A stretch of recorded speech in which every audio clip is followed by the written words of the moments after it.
এই জায়গাটা কিন্তু বেশ সুন্দর। আসসালামু আলাইকুম, কেমন আছেন সবাই? আশা করি সবাই খুব ভালো আছেন। তো আজকের আবহাওয়াটা কিন্তু অনেক সুন্দর একটি আবহাওয়া। যদিও এখন প্রায় বিকেল হয়ে গেছে। তো এখনও কিন্তু আবহাওয়া আসলে যেহেতু চরের মধ্যে বা চরাঞ্চলে, এখানে কিন্তু ভালো রোদ থাকে। দেখেন অবস্থাটা, দেখেন একবার। আজকে আবহাওয়াটা কিন্তু অনেক সুন্দর, মানে রোদ আবার বাতাস, রোদ আবার বাতাস, মানে রোদের মধ্যেই বাতাস। আর হচ্ছে আকাশে মেঘ, মেঘ নাই, রোদও নাই।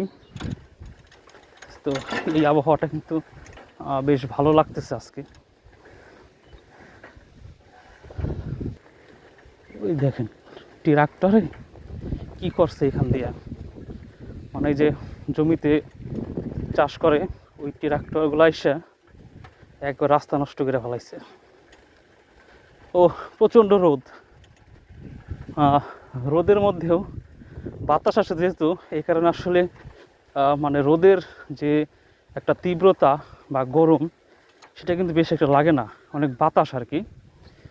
তো এই কারণেই মনে হয় চরাঞ্চলের মানুষগুলা আসলে আছে, মানে বাইচা আছে আর কি, নইলে তো গরমে সিদ্ধ হয়ে যেত। বা তারপরে কিন্তু গরমের যে তাপ, সেটা কিন্তু কম না, অনেক বেশি। তো শরীর কিন্তু অলরেডি আমার ঘামতেছে। এই যে ফসলের এই ধান গাছের উপর দিয়ে যখন বাতাসটা চাইতেছে, তখন কিন্তু অনেক ভালো লাগতেছে। এই হচ্ছে, এখন আছি চৌধুরীহাট বাজারের পাশে। তো আমার এই বাম পাশে হচ্ছে চৌধুরীহাট বাজার। আমি হচ্ছে ঠিক বাজারের পাশ দিয়ে যাইতেছি। সামনে একটা ছাগল।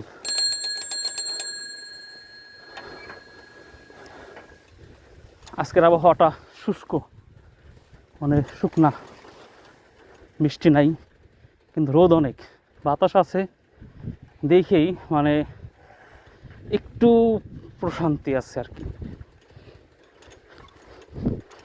আর এই রোদ দিয়ে আপনি যদি নিয়মিত যাওয়া আসা করেন, আপনার গায়ের রং কিন্তু নষ্ট হয়ে যাবে। সো এই কারণে চরাঞ্চলে চলাফেরা করার জন্য অবশ্যই ফুল হাতার শার্ট পরতে হবে। ফুল হাতার শার্ট যদি না পরেন, তাহলে আপনার এই হাত এগুলো আছে কিন্তু ডিসকালার হয়ে যাবে, মানে কালো হয়ে যাবে। আসলে কিছু করার নাই, এত রোদের মধ্যে ফুল হাতা শার্ট পরতেই হবে, কিছুই করার নাই।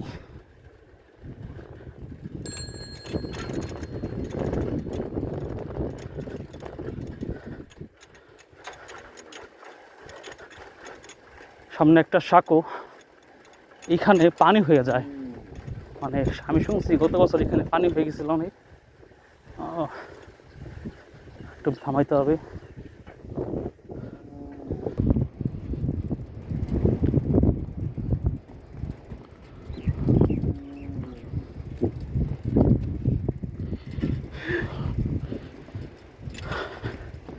সো এই জায়গাটা, এখানে কিন্তু পানি হয়ে যায়, সামনে হচ্ছে নদী আছে, ঠিক আছে। আবার একই সাথে এখানে সামনেও কিন্তু নদী আছে। সো এদিক দিয়ে হচ্ছে পানি হয়ে যায়, আর এখানে হচ্ছে ট্রলার আসে এদিকে। তো যাওয়া যাক সামনের দিকে। বেশ কিছুদিন আগে আমার এই জায়গায় একটা ভিডিও ছিল, সেখানে আসলে কিন্তু এতটা পানি ছিল না, তখন হচ্ছে এটা শুকনো ছিল। তো নদীতে আসলে পানি নাই, পানি কম। যদি বর্ষা হয়, অনেক ভরপুর বর্ষা হয়, তখন এদিকে পানি আসে অনেক, বাতাস আছে বিধায় মোটামুটি যাওয়া আসা করা চাইতেছে, নইলে অবস্থা খুবই খারাপ। আজকে যখন সকালে আসি এই রাস্তা দিয়ে, তখন আসলে সাইকেল চালিয়ে আসতে মানে অনেক কষ্ট হয়েছে। আর কষ্ট কেন হয়েছে জানি না, তবে ওই সময়টা এত পরিমাণ বাতাস ছিল যে মানে বাতাসে মানে আমাকে পিছন দিকে রাখতেছে, মানে আমি হচ্ছে সামনের দিকে আগাবো, কিন্তু এই বাতাসের কারণে আমি সামনে আগাইতে পারতেছি না। মানে এখন তো আসলে ওই অতটা বাতাস নাই, এখন বাতাস আছে, কিন্তু সকালে যে পরিমাণ বাতাস ছিল, তো এই বাতাসে আমার কাছে মনে হয়েছে কি যে আমি হলো সামনের দিকে আগাবো, কিন্তু বাতাস ওর আমাকে সামনে আগাইতে দিবে না, মানে ও হচ্ছে আমাকে ঠেলে পিছনে রাখতেছে। ঠিক আছে, এই হচ্ছে অবস্থা। মানে এত পরিমাণ বাতাস ছিল সকালে, আমাকে শুধু সাইকেল একবারে পিছনের দিকে রাখতেছে, এত বাতাস ছিল। তো এখনও বাতাস, কিন্তু আসলে এখন হচ্ছে কি মানে সেই বাতাসটা নাই, মানে ওই রকম যে আমাকে ঠেলে রাখবে পিছনে, ওই রকম বাতাস নাই। তো এই কারণে হচ্ছে সকালবেলা সাইকেল চালে আসতে খুব কষ্ট হয়েছে। বাট এখন হচ্ছে আসলে ওই কষ্টটা অতটা কষ্ট লাগতেছে না।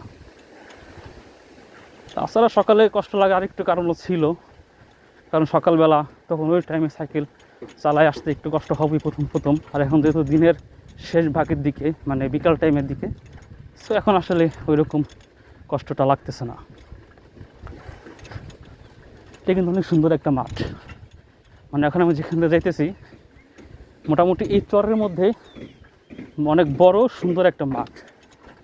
এই মাঠে যে ফুটবলও খেলে, এই যে বাঁশগাড়া, এই মাঠে ফুটবল, ক্রিকেট, এটা কিন্তু খুব সুন্দর খেলা হবে আর কি। মানে খুব সুন্দর বড় একটা মাঠ এটা। এর আগে যখন স্কুল বন্ধ ছিল, প্রায় এই জুনেরই প্রথম দিকে, প্রথম 1-2 তারিখে, তখন কিন্তু আসলে এতটা ফসল ছিল না। মানে এখন যেমন পাট, তখন কিন্তু পাট ছিল না, তখন হচ্ছে এই পাট এটা তখন ওই সময় লাগাইছে ছোটো ছোটো, কিন্তু এই কয়েকদিনে কিন্তু বেশ বড় হয়ে গেছে। শুধু পাট না, অন্য অন্য যে ফসলগুলো লাগাইছিল চকে, সেগুলো কিন্তু বড় হয়ে গেছে। যার কারণে ওই সময়টাতে এই চক ছিল মানে রুক্ষ বা শুষ্ক, মানে ফসলহীন। মানে ওই টাইম হচ্ছে কি মানে ওই জমিটা চাষ দিছে কেবল আর কি, চাষ দিয়ে মানে ফসল লাগাবে। আর এই টাইমে হচ্ছে মানে পুরা জমিতে হচ্ছে ফসল, মানে ধান, কেউ ধান লাগাইছে, পাট লাগাইছে, মানে পাটের দিন সিজন তো তো আর অন্যান্য ফসল লাগাইছে আর কি।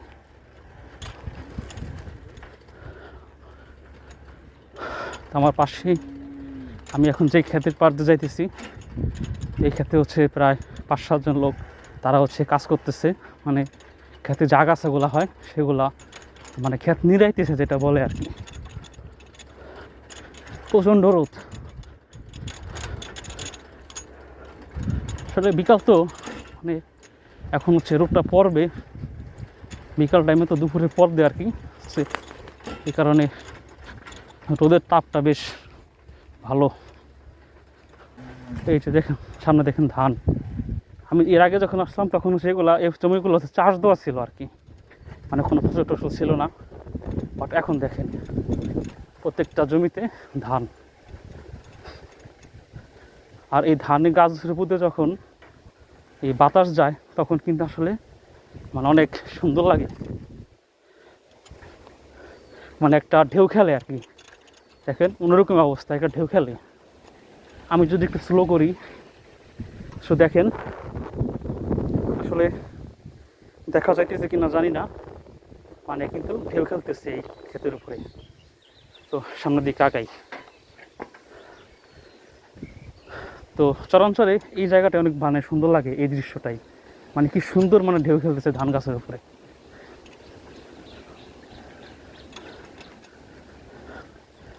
একটা ঢাল।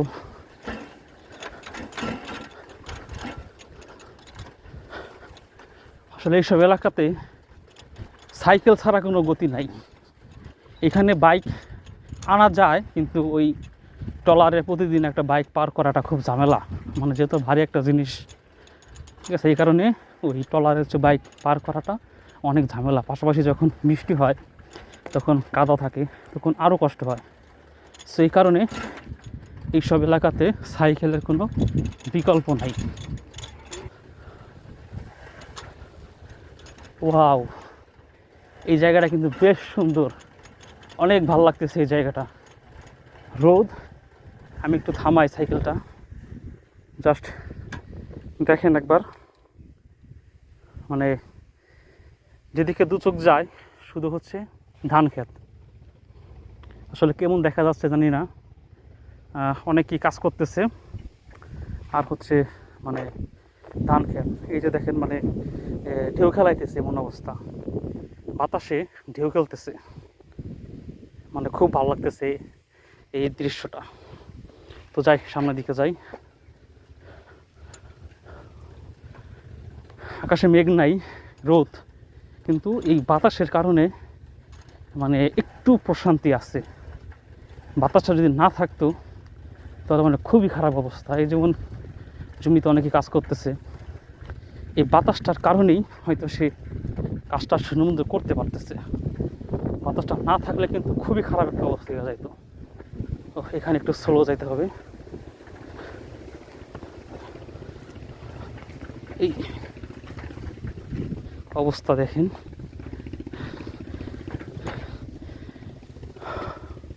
খুব সাবধানে হচ্ছে ব্রেক রাখতে হবে। ও ঠিক আছে, এই যে দেখেন সামনে আবার কি কাদা। ঠিক আছে, পার হয়ে আসছি। ও খুব সুন্দর লাগতেছে জায়গাটা।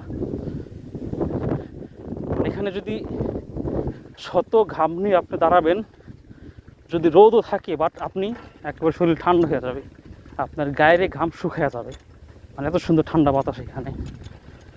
আর চরাঞ্চলের এটাই হচ্ছে একটা বৈশিষ্ট্য, মানে এটাই বৈশিষ্ট্য চরাঞ্চলের, যে এখানে বাতাস থাকবেই, ভরপুর বাতাস সব সময় এখানে। আর রাতে তো আরও বাতাস, মানে এই বাতাসটাই রাতেও থাকে। আর রাতে যেহেতু সূর্য থাকে না, তখন আবহাওয়া এমনিতেই ঠান্ডা থাকে, এই বাতাসে তখন শীত লাগবে এমন অবস্থা।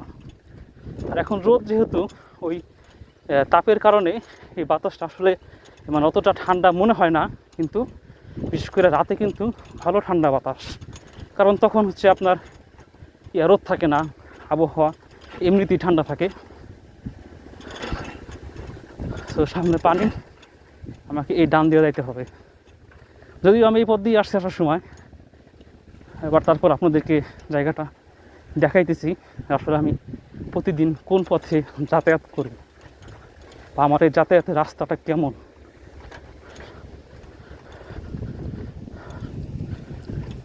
তো এখন আসলে বুঝি যে আসলে মানে সাইকেল না হলে কী অবস্থা হতো, মানে প্রায় 1 ঘন্টা হাঁটা পথ, ট্রলার পার হয়ে 1 ঘন্টা হাঁটা পথ। তো এই রাস্তায় আমার সবথেকে ভালো লাগার একটা জায়গা হচ্ছে এই জায়গাটা, এটা হচ্ছে কলা বাগান, বেশ ঠান্ডা থাকে এই জায়গায়, বাতাস। সো এই জায়গাটা হচ্ছে আমার কাছে ভালো লাগে। দেখেন বাতাস, দেখেন মানে কি শব্দ, এই কলা গাছের ভাগ দিয়ে যে বাতাসটা যাইতেছে, পাতার প্রচুর শব্দ এখানে। আর এই জায়গাটা কিন্তু ঠান্ডা। একটু সামনে চলেন আপনাদেরকে একেবারে শেষ পর্যন্ত নিয়ে যাই। তো এই রোদের মধ্যেও যারা কৃষক, তারা কাজ করতেছে, তারা কিন্তু আসলে অনেক কষ্ট করে, এটা আমরা হয়তো ওইরকম বুঝি না, কিন্তু তাদের জায়গায় আমরা থাকলে আসলে হাড়ে হাড়ে টের পাইতাম আসলে কৃষকরা কতটা কষ্ট করে জমিতে ফসল ফলায়। এই চরাঞ্চলে যাদের বাড়ি, তাদের কিন্তু যাওয়া আসায় অনেক কষ্ট, স্কুল, কলেজ, বাজার বা কোনো একটা কাজে তারা যাবে, এটা কিন্তু খুব কষ্ট হয়। কারণ দেখতে পাচ্ছেন এখানে কিন্তু কোনো গাড়ির ব্যবস্থা নাই। সো তাদের কিন্তু এই যে এতখানি পথ, তাদের কিন্তু হাঁটতে হয়, হাইটা তাদের গন্তব্যে যাইতে হয়।